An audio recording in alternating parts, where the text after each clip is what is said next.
મોટી જાણકારી મળી રહી છે સુરતથી। સુરતમાં ડિમોલેશનને લઈને મહત્વના બ્રેકિંગ। નાસિરનગરમાં નકલી ડિમોલેશનના મામલે અપડેટ મળી રહ્યા છે।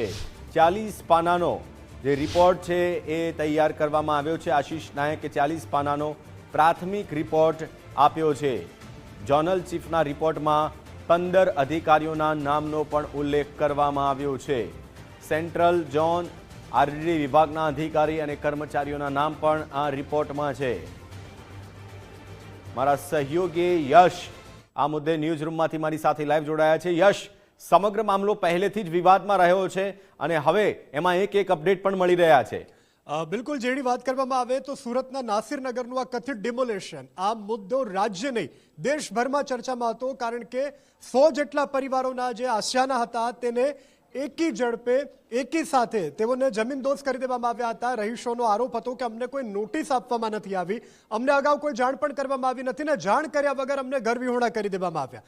હવે આ મામલો જેવો મીડિયાના માધ્યમથી પ્રકાશમાં આવ્યો, અધિકારીઓને સવાલ કરાયા, અધિકારીઓએ હાથ ઊંચા કરી દીધા।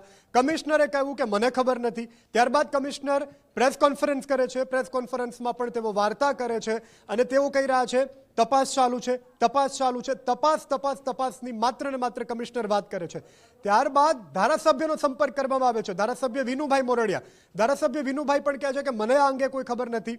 તમામ જેટલા પણ અધિકારીઓ હતા, જે અધિકારિક વ્યક્તિઓ હતા, તેમને જ્યારે અંગે પૂછવામાં આવ્યું, તમામે કીધું મને ખબર નથી, તપાસ થશે, મને ખબર નથી, તપાસ થશે। ત્યારબાદ મ્યુનિસિપલ કમિશનર આવ્યા, મ્યુનિસિપલ કમિશનરે પણ તપાસની વાતો કરી અને ત્યારબાદ તેઓને દિલ્હીનું તેડું આવ્યું। દિલ્હીમાં મળી આવ્યા, વાટાઘાટો થઈ ગઈ, જે સમજાવવાનું હશે એ લોકો બંધ બારણે સમજી લીધા હશે।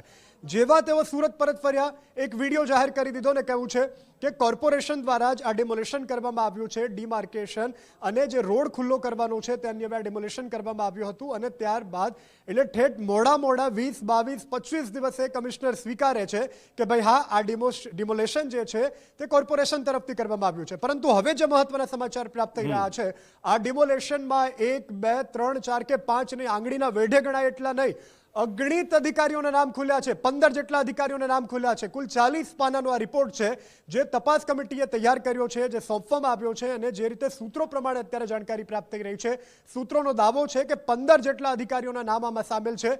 કોણ છે, કયા વિભાગના છે, શા માટે, એ તો હવે તપાસ બાદ જ સામે આવશે। જો કે હાઈકોર્ટમાં પણ આ મામલો છે એ પણ આપણે જણાવી દઈએ, પરંતુ મોટા અધિકારીઓના મોટા માથાના નામ ખુલવાનું આ અંગે નક્કી જ છે, કારણ કે એક નહીં, બે નહીં, એક સાથે 100 જેટલા મકાનો તોડી પાડવામાં આવ્યા, કોઈ પણ નોટિસ આપ્યા વગર, આગોતરું કોઈ આયોજન ન કર્યું। માત્ર પોલીસના અમુક જે મોટા અધિકારીઓ કહેવાતા છે તેઓ પણ સાથે જોવા મળ્યા। બિલ્ડરના અમુક જે નજીકના છે તે પણ જોવા મળ્યા હતા। વિડીયો પણ દર્શકોએ ગુજરાત ફર્સ્ટના માધ્યમથી જોયા છે કે કોણ કોણ હાજર હતું, બિલ્ડરના કોણ ભાઈ હતા, બિલ્ડરના કોણ સગા હતા, કોણ નજીકના હતા, કઈ ગાડી આવી હતી, કેમાં કેવા પ્રકારના બોર્ડ મારેલા હતા। જો કે આ મામલે વાત નથી કરવી, પરંતુ મુખ્ય વાત એ છે કે 100 જેટલા લોકોને આશિયાના વિહોણા કરનારા જે અધિકારીઓ છે, જેમાં તેમની સંડોવણી હોવાનું સામે આવ્યું છે, 15 જેટલા અધિકારીઓની સંડોવણી ખુલી છે અને હવે આગામી દિવસોમાં જોવાનું રહેશે કે સુરતના નાસિરનગરનો આ બહુચર્ચિત જે કિસ્સો છે તે કેવો વળાંક લે છે અને કયા કયા અધિકારીઓના નામ સામે આવે છે। જેડી બિલકુલ યશ, પણ મહત્વનું તો એ જ છે કે જે લોકોના આપે કહ્યું કે 100 લોકોના મકાન તોડી પાડવામાં આવ્યા, તો એ લોકો હવે ક્યાં જશે, એમના માટે સૌથી મોટો આ ચિંતાનો વિષય છે। ખૂબ ખૂબ આભાર યશ, મારી સાથે જોડાવા માટે। મારા સહયોગી યશ ન્યૂઝ રૂમમાંથી આ તમામ અપડેટ્સ આપી રહ્યા હતા।